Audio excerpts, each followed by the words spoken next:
Hello everyone, this is a pretty back on how to play. Today we're looking at how to play the game Bottle Imp. It has a nice shiny foily, I don't know if you can see it, but it's foily, it looks like it anyways, in the light. An embossed box. This is a trick-taking game from grailgames. This version, this is not a new game. In fact, I've already looked at this game in the past on the channel. It says it's a classic trick-taking game. And this version plays 2 to 6 players. It's also from Manitoba. And ages 14 up, takes about 20 minutes. It's a nice little trick-taking game based on the story of the Bottle Imp.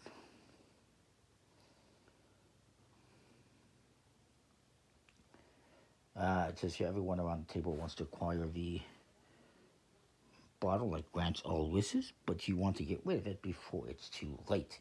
Because if you have this at the end of the game, it's really going to hurt you. You get 55 cards, 6 overview cards, 2 bottle tokens. I think originally it was just 1, because you use 2 if you're doing 6 players or 5 or 6 players. And the rules. These are nice little glass imps. We'll use just the 1 though. The cards. You get lots of cards here numbered. Well, right here you get this little overview card. It's got 2 sides to it, but it's the same thing. It's 1 through 37. And there's also, you can see some that are like 32.5, 30.5. Those are right here. You don't use them for a like 3 or 4 player game, 2 player game. You use these for 5 or 6 players, I do believe. This one though, we'll use this as the Bottle Imp. It's got 2 sides to it.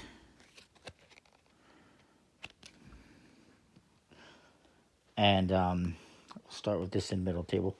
These you can use as a reference so you can see what number each color is. You can see there's different colors scattered throughout. The lower numbers are red, higher numbers are green, and then blue is kind of in the mid.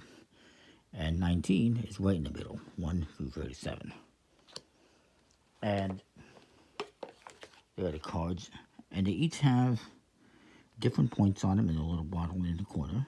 3, 5, 1, etc., etc.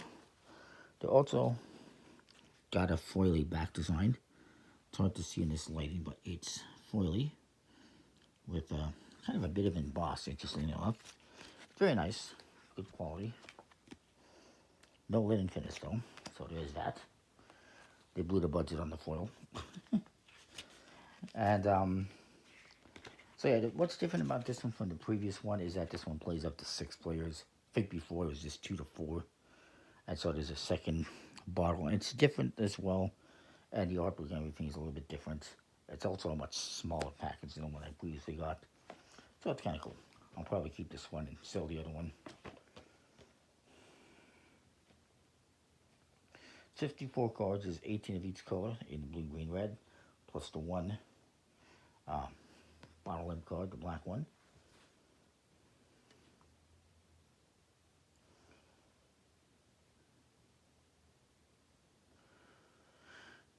It's the Hell cards, it's called. And 18 of the cards are used for 5 or 6 players. That's the ones that are 0.5, 6.5, 2.5, 30.5, etc., etc. So we're not going to use those. And you will need a paper and pencil to keep track of points. They could have included a score pad, but they didn't. So you got to put the Hell card in the middle of the table, and you put an imp on it. And this is a bit of a tricky trick-taking game, but I'll try to, you know, show you how it plays best as I can. You can also play in teams if you want. It is very intricate for 5 or 6 players and for 2 players, which we won't get into.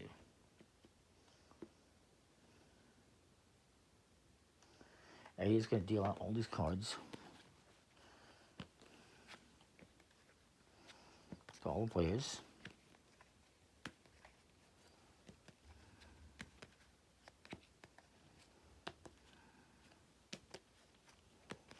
Just like so.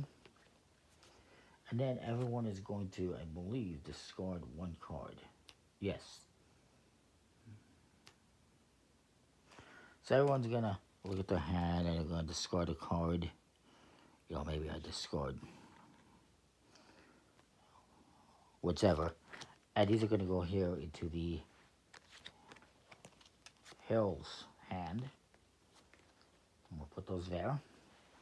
And then we're ready to play. So everyone puts a card into that, into the Devil's Trick as it's called.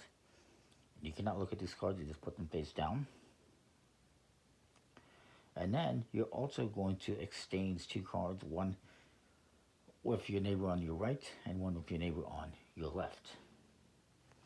And so they would do two cards, they would do two cards, they would do two cards, and I would also give two cards. Obviously, you're going to look at them and strategize what you're going to do, what you're going to put in the Devil's Trick, what you're going to pass.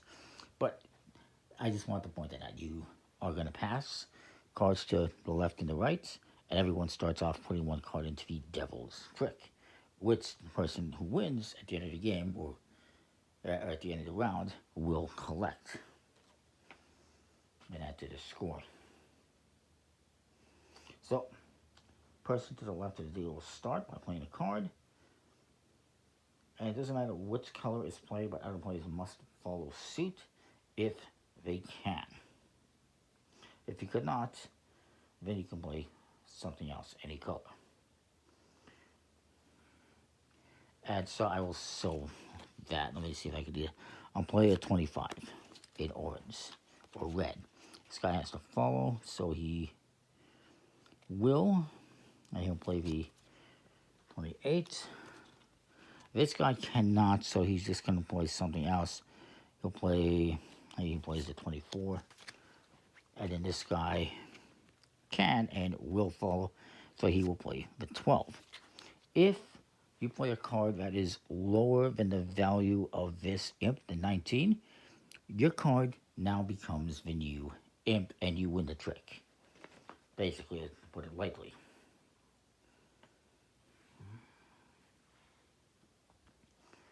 If everyone had played higher than the bottom limit, let's say this guy played is 21 instead, then, so if everyone plays higher than whatever this value is, then whoever played the highest card wins the trick. That would be this player. He would win the trick, just like most trick-taking games.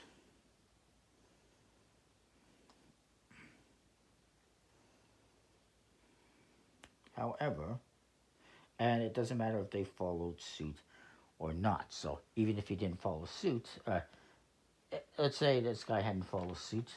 Let's say he had played this green 36. Even if he didn't follow suit, he still played the highest number, so he would win. So it's whoever plays the highest number, regardless of suit. However, you do have to follow suit if you can. Hope that makes sense. Now, that person who wins collects all the cards in that trick to score later and gets to lead the next trick. In this case, that would be this person. However, since this guy played this card, no, it wasn't that card, it was a 12, he went beneath the imp valued at 19. What this means is now the imp is going to be 12. And explaining that further, if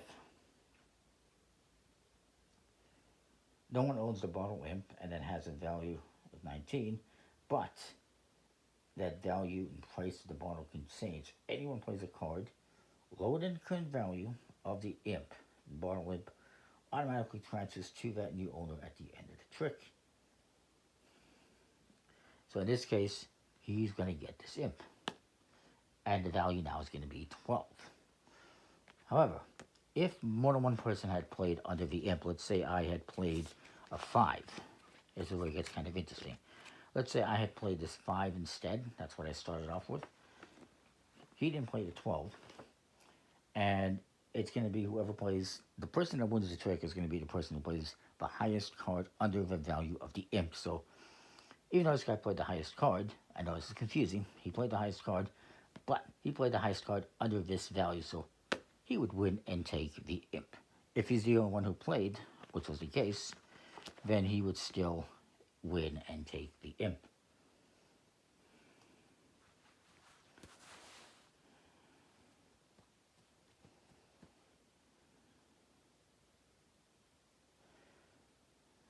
So it can be a little bit confusing. And it's okay to have the imp at this stage. You just don't want to have it at the end of the game. So this player would win. They would collect all the cards. This one stays here. They would lead the next trick. Maybe they lead with this blue 17. And I would follow. I'll play a 23. This guy, fortunately, has to follow. He plays an 8. And he's hoping this guy will do something else. He's not. He's going to play a 27. And so now the bottle imp goes over here. And he wins the trick. He's going to collect the cards. And you proceed doing this until you played through all the cards in your hand.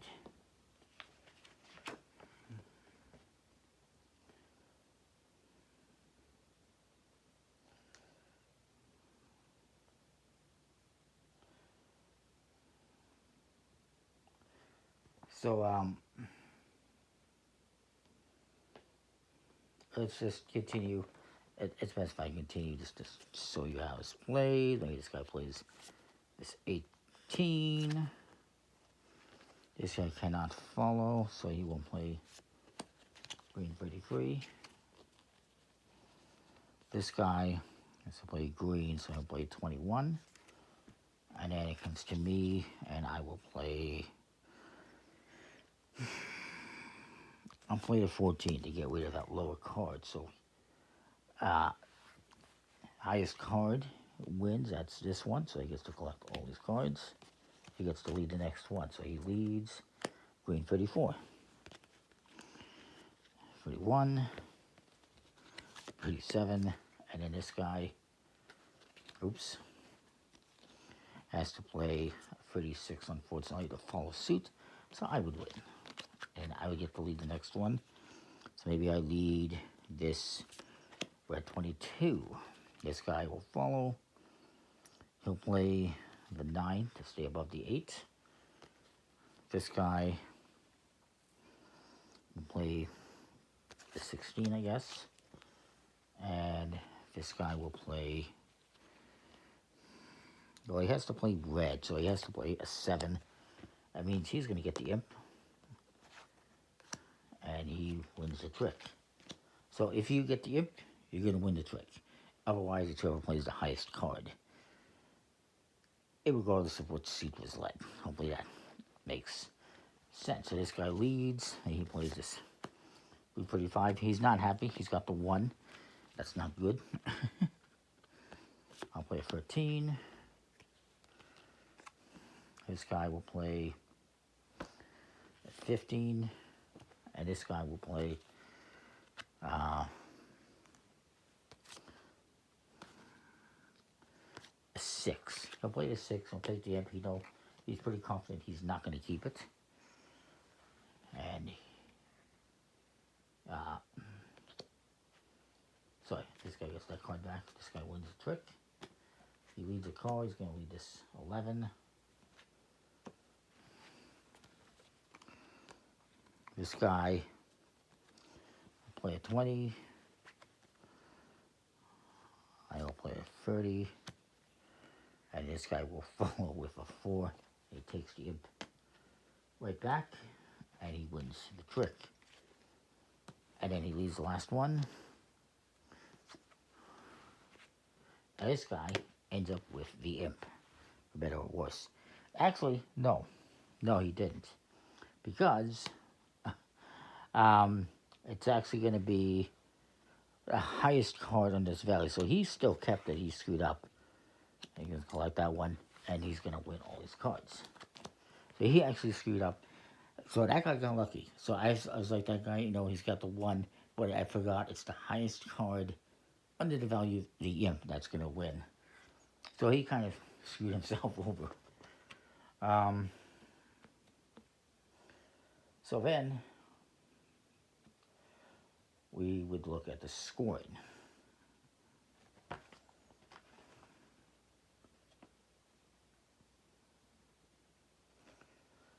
I can just find the scoring, I can't recall how it works.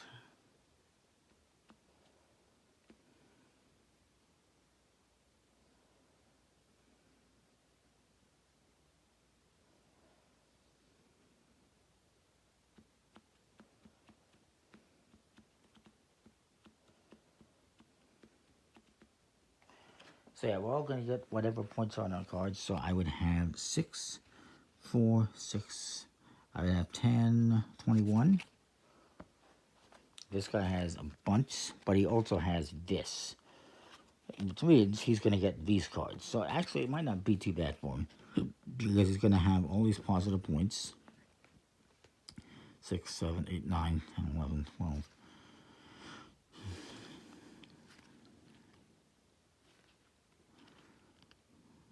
37. And this guy's going to get whatever he has. He has whatever he has. These cards, though, the Devil's Trick, you're going to get in negative points. And it's actually... Let me just double check something. Yeah, they're going to get negative points in this, so they're going to get negative 10, minus 10 points from this score. You're going to keep playing a number of rounds. You're going to predetermine at the start of the game how many rounds you play. I would say, you know, 1 per player or whatever you want to do.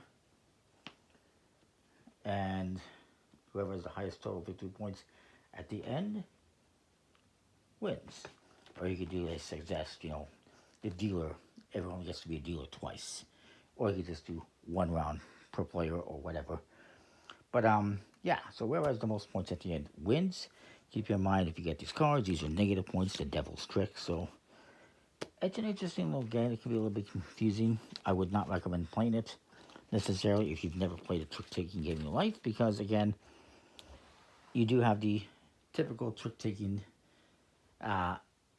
rules where whoever plays the highest card wins the trick. But if you go beneath this card, it's going to be whoever played the highest card underneath the value of the imp, which lets you strategize a little bit. Ooh, he played that 14, so maybe I'm playing the 7 because he's going to win it.